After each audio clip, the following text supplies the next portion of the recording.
فاجأت الفنانة إيمي سمير غانم زوجها الفنان حسن الرداد أثناء احتفاله بالعرض الخاص لفيلم تحت تهديد السلاح، وحضرت من دبي لجدة لحضور الحفل، وبدون الكشف عن وجهها لالتقاط صور مع حسن الرداد وسط الجمهور.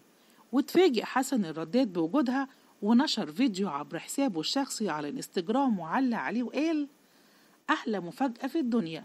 كنت في العرض الخاص لفيلم تحت تهديد السلاح في جدة، وإيمي كانت في دبي ورجع مصر، وفي وسط ما أنا بتصور مع الناس الجميلة جت واحدة وسط الزحمة تتصور معايا، وشها كله متغطي، وطبعا عرفتها من عينيها على طول، جت تحضر العرض في جدة وتعمل لي مفاجأة.